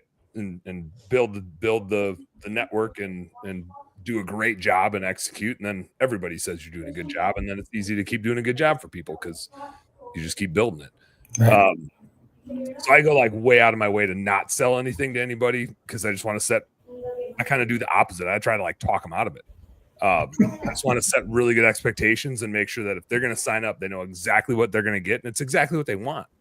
Like, I don't want them to sign up if it's not exactly what they want. Then they're going to be somebody out there talking shit saying that it didn't work for them. Right. And so I think, like I said, there's that tipping point of where you just get enough people that are on it, talking about it positively and using it, where people that aren't using it are like, oh shit, I need to get that because I know my competition's using it. And if they're using it, I'm kind of hosed. They're going to be so much more dialed in. They're going to run out of the tunnel, and we're going to know when they run out of that tunnel that they're onto something that we're not. And we already know we're about to get our asses kicked. Yeah. Right. Man, I bet they use AI too. They're kicking our ass with AI too. They got best damn bookkeeping and they're using AI. Damn, man. Let's go. But no, it's a tricky thing because there's education involved. So it's just trying to figure out where to go to educate people, influencers, podcasts, conventions or training shows or groups or whatever, coaches groups. But I tend to find the in-person stuff is better when they already know who you are because they saw you or heard about you somewhere else. Yeah. It creates like this happens at CBF Live. It didn't the first time. The first time we were at CBF Live, people didn't know who I was. They walked past me like I had 3 eyeballs, right? Mm-hmm. If they don't know who you are, like being at any vendor booth is so awkward. Yeah. Every time that I go back, there's like a crowd around the booth just because I know so many people, right? And they want to talk to Dan and drink a beer with Dan. And then when there's a crowd around the booth, everybody wants to know why there's a crowd around that booth. And they want to come and see why there's a crowd around that booth. And so it's just like getting that first group of people in that are always going to be hanging out wherever Jonathan's at because that's where Jonathan's at. And they know Jonathan's authentic and a good dude and having a good time. And they're going to be there because they want to be around that. Like they don't want to be by the vendor that sucks and is grouchy and hiding behind their table. Like I never sit behind a table. When Diana sets us up at CBF Live, I move the table out of there. Like I'm standing up, I'm hanging out. I don't want to be behind a table. Like you ever walk through the conventions and you're like, they're getting paid to be here. They're getting paid to be here. That's a business owner. That's a business you can tell who the business owner is and who's. God, it pisses me off when I see people just chilling out on their phone behind. I'm like, somebody's paying you to get here. Get up. I don't know, man. I didn't get any leads. Oh no, shit. Yo, yeah. You're right. It is funny. As you say that, I was at Home Service Workshop a few weeks ago, and the people across from me definitely were all employees. Like. At least they're not snagging people from around. You know, because you know, like if your booth neighbor is really good at like engaging with people, whether they're selling or not, the key is to engage, right? If they're good at engaging people and get them to stop, then it's really hard to get them to stop at your booth. So like if you got a go-getter, the booth in front of you, you got to like run interference and distract them a little bit. Yeah. But if you got employees, at the booth next to you, that's a good thing. Yeah, that's a good point. I never thought about it that way, but. Yeah. And now that you made me think about it, I observe that behavior a lot. Yeah. It is funny. Yeah. I just don't, I mean, like I do it for myself. I'm uncomfortable standing on the other side of a table from somebody. I'm like, this is so awkward. Like, what are we doing here? Why do we have this divider? If I saw you in public anywhere, at worst, we'd be side by side at a bar. Yeah. Like, looking in the same direction. That's the only It feels more divisive than Zoom. Zoom, I feel more connected to you here than if you were to be standing at a table. leaning. You know? Hey, what's up? Tell me Yeah. about your business. Do you need some bookkeeping, man? Hold on. Let me finish this tweet. Or according to my Facebook profile, do you need some crypto advice? I got crypto advice these days. Right. Let's sling some crypto. Oh, So you mentioned earlier investors. I got two more questions and then I'll let you go here. Is there a tipping point where you bring investors, or like a strategy where you're like, if I'm going this route, right? If I'm gonna go put money here, then investors make sense versus bootstrapping it, or if I bootstrap it, here's how I'm gonna do it. Like, what would be the catalyst, if you will, that would cause you to bring on investors? The question I have for somebody out there that's watching, or maybe you, if you know, is I don't even know what do I need to do in order to position myself to go to, I've got like a deck and pitch and does what it does and how it does and why it's important and why it's going to, all that's, that's the easy part for me. I don't even know what to like do in order to, or where to go in order to find people that are looking to invest. I don't have anybody that's ever done it. I know people that have done it, but like, I don't know what I'm doing. I don't even know where to go. I would immediately take, with the right investor, I would take an investment and, go over the terms and do all this and figure all that out. I just don't know where to go. Yeah. Like, I'm so curious. Like, if I went and spent just $10,000 on marketing, you look at your cost of acquisition in the service industry. Well, and over in the software world, if I spent $10,000 on marketing, probably would be, I don't think I have this. I just think it would. I think it would blow up. With the right marketing and the right content. So I don't know. I don't know what the tipping point is. It's kind of what I'm trying to figure out right now. Is like where to go, who to go to, how to position myself. What do I need to do? I probably need. I feel like they would tell me, hey, you need to bootstrap it until you get to this many schools, and then you have enough. Yeah, you need some proof of concept and some testimonials and whatever. Right. Yeah. And so I don't know. That's kind of what I'm working to get to that point.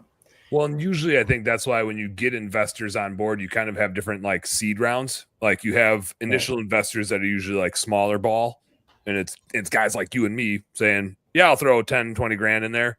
Right. And then as it starts to take off, and then you need to build more and you need $100,000 to do development stuff. And then you're going to run a national campaign. And you need $500,000 to even like play the game. Then you get round two, right? And if you're taking something big and national, it's going to be $1 billion company. You get multiple rounds of investment, but usually it starts with the founder and then like a small group of investors that are like, yeah, I'll lose $20,000. What the hell? Right? Like I think that's like how it starts. And you get enough to like get past the bootstrapping phase. I think that round of investors is just networking. Right, like they're around. Right, they're in the BNI groups. They're in the whatever other business groups that you're in, and you probably already know some of them. And it's just figuring out who's who and like throwing it out into the world. I mean that was how I got into this space. Was I was working in the corporate world. Mike Dalkey, who was my financial advisor, was leaving. He left Northwestern Mutual to start his own business. Two of his clients had John Deere dealership, and it was 2010, and corn was selling for like $8 a bushel, and they were just making money hand over fist. But they're like, we can't sell any more tractors, and these good old days are going to be old days pretty soon. And what should we do this money? And he was like, well, I could use some investors to go buy some small businesses, and pretty soon we had bought $3 million worth of small home service companies. And I started throwing money into that pot too. But it was just like two dudes that owned a tractor company that I think their grandpa started or their dad started. And they were like, well, we got this money. Business is good, but we can't buy more used tractors. Gotta do something else. What else can we buy? We got hundreds of thousands of dollars sitting here that we don't want there. So what are we going to do with it? So like those people are out there, right? They exist. It's just figuring out who knows them. Right. You might know them, or you might know the person that does, but you're probably not too far away from the person that does. So it's just getting the feelers out there. But I think those can be tricky too, because the deals are always a little, I'll say, I don't like the deals that I've done in the past. Like now that I've done enough of them, I'm like, I should have been smarter about that. There's a lot of risk on the table for them, and they ask you to give up a lot, right? And so I like it's such a trade-off of how much of the pie to give up to build it, how big it can build. And so I think it's risky, right? It's risky for everybody. And so not to say do or don't do it, but it's just a trade-off. Yeah. But if you find the right money that brings expertise with it, I had so two really good lessons that I was taught through my transition to Best Damn Bookkeeping. One of the guys that he's now my partner in Higher Lead Chill. So like Sean runs Higher Lead Chill, but he works for Michael Gregory and I. Michael Gregory is the guy from Click Call Sell, the marketing firm guy. Michael and I were talking about when I had part of Blue Skies, we were trying to figure out how to bring his marketing and my bookkeeping and recruiting together. And he was talking about my business partner. He's like, why do we have these partners? And I was like, I don't know, like they're just guys that I'm in business with. And he's like, yeah, but what do they do? If you have partners, they need to bring money, expertise, and relationships. And I was like, well, in the past they brought money, but I don't really need any money to do bookkeeping. Like it is doing its thing. Bookkeeping pays for itself. It doesn't need a big investment. None of them have expertise in bookkeeping specifically. They have expertise in running businesses, but it's not coming in handy in this business anymore. And one of the three of them had relationships. And I went, oh shit, I have partners that can't fulfill what partners need to fulfill. And that was part of the catalyst for me to be like, I need to get out of here. I only own 13% of my baby that I built from nothing. These guys own 87%. That doesn't make them bad dudes, but they can't contribute at all to this thing. Right. So that was a really good lesson for me in partnerships was any investor needs to bring money, which they're an investor, but they also need to bring expertise and relationships. And the more they have an interest, right? Why would they not want to help if they want to make money? Yeah. Right. And so it's like trying to find those investors is the most useful versus just a person with money, but doesn't have expertise or relationships they can bring to the table. The other one, this is a way more entertaining tidbit. I met a guy in Arizona this year, elk hunting, and he had has a like car detailing and window tinting business, a good sized business. And we ended up we caught up to him on a trail just randomly, like driving past him. And then we ended up hunting with him and like hanging out with his wife and his kid at camp. And he came to Illinois and did a bow hunt with us. So we became like really good hunting buddies.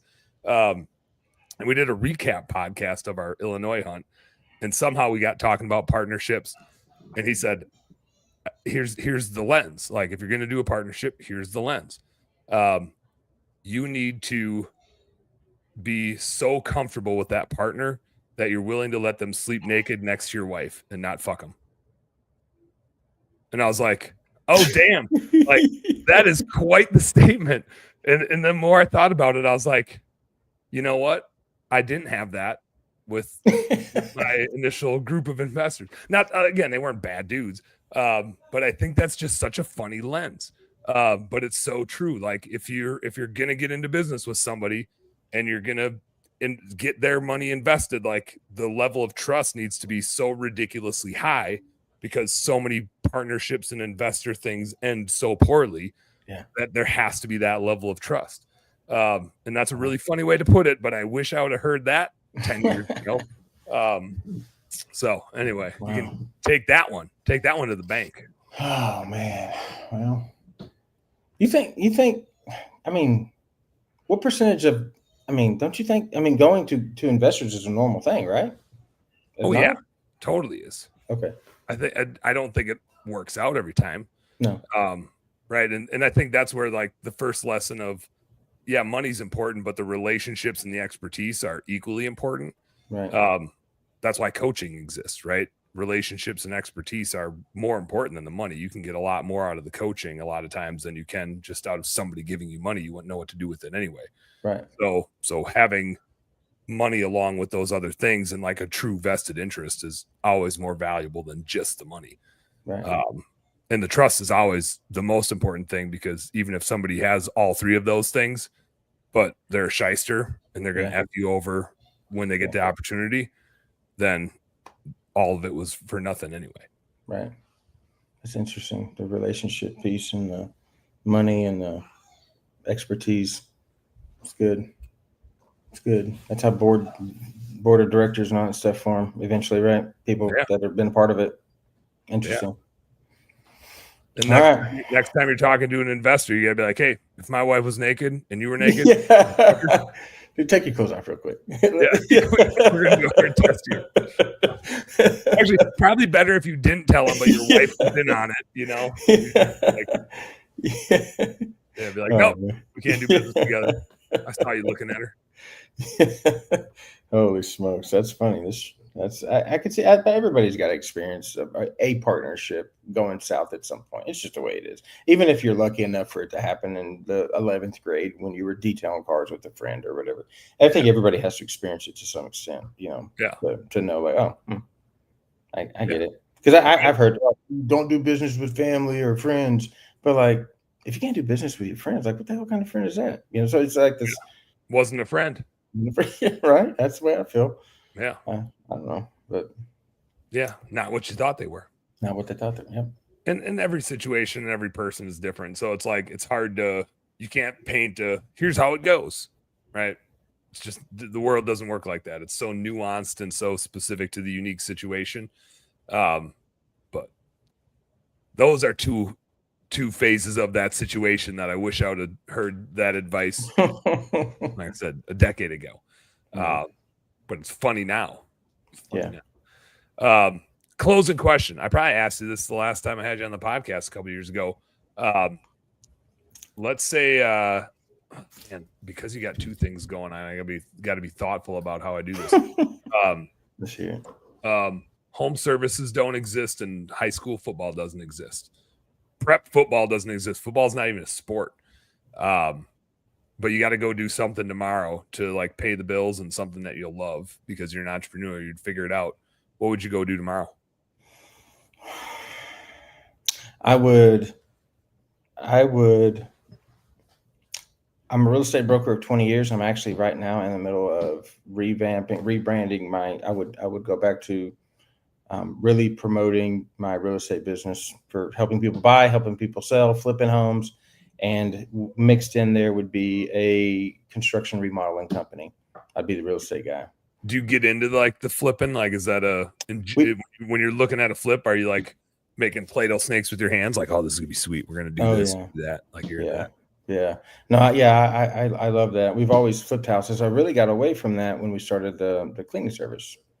You know, so but it's really with me being around real estate for 20 years, you know, I can talk about times when negotiating things were way more difficult than what we just went through. And now it's kind of coming back to where a seller can actually negotiate some things, you know, when they're buying a home because the market's not as crazy hot. So I think my experience in the real estate world and then my experience around flipping homes, although I haven't flipped a house in, 5 or 6 years, I think I could bring a lot to the table. And I think it's a lucrative business. I think if you know what you're doing and you have good people, and with the cleaning service, like we're in people's homes all the time. Like if I could, leave behind stuff and just work with, any house that I walked into, I could find something to say, hey, ever thought about painting those?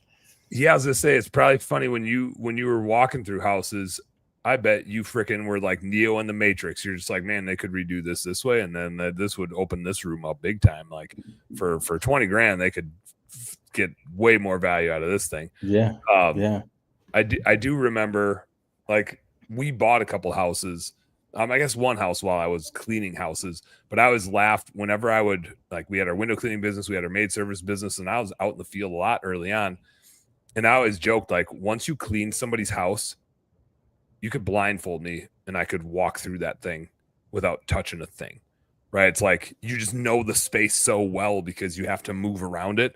Mm-hmm. And same thing if you're like out cleaning window panes, like you're dreaming of this type of window pane that opens this way and flips open that way. Like you're like hands on with it. And so I can only imagine if you're into flipping houses, how you just walk into a space and your brain immediately must go into like here's what I do in this room. And here's what I would do in this room, and here'd be the most efficient way to do this. But you could also do this, and it'd save you some money. But man, it'd look cool if you did it this way. Like, you can't turn that shit off. No, it's way funner spending other people's money. Oh, naturally. Yeah. Naturally. And when you do it all the time, you can think of things that they didn't even see. Like, so anytime, I don't care. Like, I don't need to make money off of doing this job, but like anytime a friend says like, hey, I think we're gonna look at doing something different in our dining room, kitchen area, I'm like, nah, let me come look at it. All right. When we're wrapped up here, I'm gonna take a quick video of our master bath, and you can tell me what you would do with it, because it's a shithole. We need sauna. I can tell you right now, put a sauna in it. Then we have to get rid of the shower. There ain't much room in there. Send me a picture. I'm gonna do the live switch video. Walk through and show you what we got to work with. It ain't much. Yeah, I love it. That's what I do. Real estate, construction. I love the smell of fresh cut wood and construction, and doing something it's something people can't imagine. You can't take people into let's say you're flipping a house. You can't take people and say, hey, come look at this house. It'll be for sale in 3 months, and it's torn up. You can't let them. Most people, the average Joe, that they don't jive with that. They're like, oh shit, they can't see it. No, they can't see it. I love it though. Well, good shit, Jonathan. How if somebody catches this on the YouTubes or on the podcast down the road and is interested to hear more about Wardboard, how the hell do they get a hold of you? We just spend a lot of time investing in the website. Go to the website, wardboard.com. That's WARDBORD, wardboard.com. And you can get directly to me, but you can also see a lot about what our software does, and for coaches and for players. And so check us out.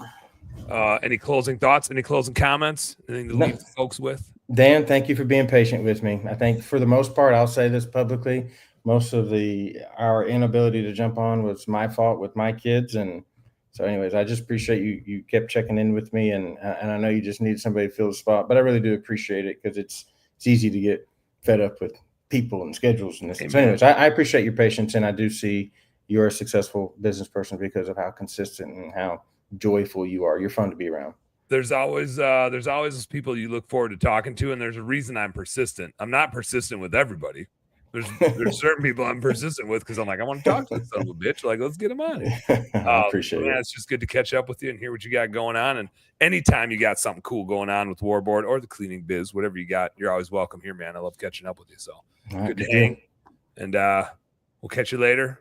Home service homies, you guys know what to do. Work smarter and harder. Go earn some pride. Good night. Good deal. Appreciate it.